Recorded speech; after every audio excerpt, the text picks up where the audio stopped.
আজকে আমাদের বাড়িতে মাটির চুলায় মুরগির মাংস রান্না করা হলো। হাই এভরিওয়ান, আসসালামু আলাইকুম। কেমন আছো তোমরা সবাই? আই হোপ তোমরা সবাই খুব ভালো আছো। তো আজকে আমাদের নিজেদের বাড়িতে বাইরে মাটির চুলায় মুরগির মাংস রান্না করা হয়েছে। আমি প্রথমে ভেবেছিলাম ভিডিওটা করব না, কিন্তু পরে মনে হলো যেহেতু এত সুন্দর রোদ উঠেছে আর বাইরে রান্নাটা হচ্ছে, তাহলে একটা ভিডিও করাই যাক। তো এখানে সেই কারণে মুরগির মাংসটা, আলুটার পেঁয়াজটা আম্মু আগেই দিয়ে দিয়েছে, আমি সেটা তুলতে পারিনি। এবং তারপরে এখানে আম্মু তেল দিয়ে দিল পরিমাণ মতো। তারপরে এখানে মশলাপাতি সব কিছু দেওয়া হবে। আর আমার যে কী যে ভালো লাগছে যে বাইরে এরকম মাটির চুলায় রোদের মধ্যে রান্না হচ্ছে, তাও আবার শীতকালে। মানে আমার তো একদম যেন মনে হচ্ছে পিকনিক পিকনিক।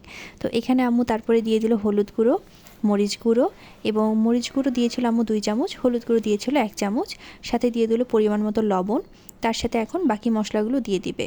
আমি এখানে মশলার এক্সাক্ট পরিমাণগুলো বলছি না, তবে তোমরা যদি চাও তাহলে আমাকে অবশ্যই কমেন্ট করে জানিও, আমি সেই পরিমাণগুলো কমেন্টে লিখে দিব। তো তারপরে এখানে আম্মু দিয়ে দিল আদা বাটা, জিরা বাটা, রসুন বাটা এবং সাথে মাংসের মশলা। মাংসের মশলাটা তোমরা মুরগির মাংসের মশলাও দিতে পারো, গরুর মাংসের মশলাও দিতে পারো, যে যেটা ইউজ করো সেটাই। অথবা এখানে গরম মশলা দিলেও হবে। আম্মু এখানে মাংসের মশলাটা দিয়েছিল গরুর মাংসের মশলা। তো সব কিছু দেওয়ার পরে ভালো করে এখন মুরগিগুলো এবং আলুগুলো সব কিছু একসাথে ভালো করে নাড়াচাড়া করে নিতে হবে। এখানে আম্মু পুরো একটা মুরগির মাংস পুরোটাই নিয়েছিল। তো এখানে ভালো করে নাড়াচাড়া করতে হবে যাতে মুরগির মাংসগুলো পিসগুলোর সাথে মশলাগুলো ভালোভাবে মাখিয়ে যায়। এবং তারপর কিছুক্ষণ এটা জাল হবে চুলোর আছে।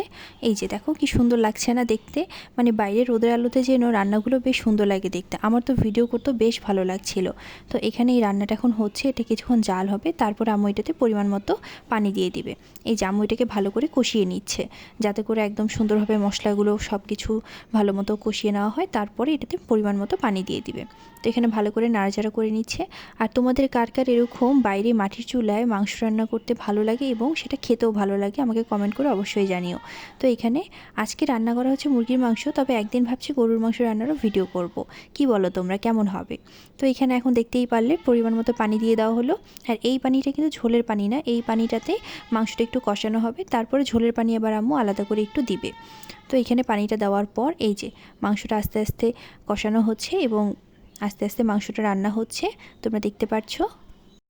আর এখানে একটা কথা বলে রাখি তোমাদের, সেটা হচ্ছে আমি কিন্তু এখন একদম আমাদের নিজেদের বাড়িতে রয়েছি, অর্থাৎ কুড়িগ্রামে আমাদের নিজস্ব বাড়িতে রয়েছি। এতদিন আমি এবং আমার পরিবার আমরা রংপুরে ছিলাম, রংপুরে ভাড়া বাসায় ছিলাম আমরা। তো এখন কিন্তু আমরা একদম নিজস্ব বাসায় কুড়িগ্রামে রয়েছি। তো তোমরাও কে কে কুড়িগ্রামে থাকো আমাকে অবশ্যই কমেন্ট করে জানিও। আর এই কারণেই বলতে পারো আমি অনেকদিন ভিডিও দিতে পারিনি এই ব্যস্ততার কারণে। তো এখানে মুরগির মাংসটা রান্না হয়ে গেল। ভিডিওটা ভালো লাগলে লাইক, শেয়ার, সাবস্ক্রাইব করে দিও। ওকে, বাই।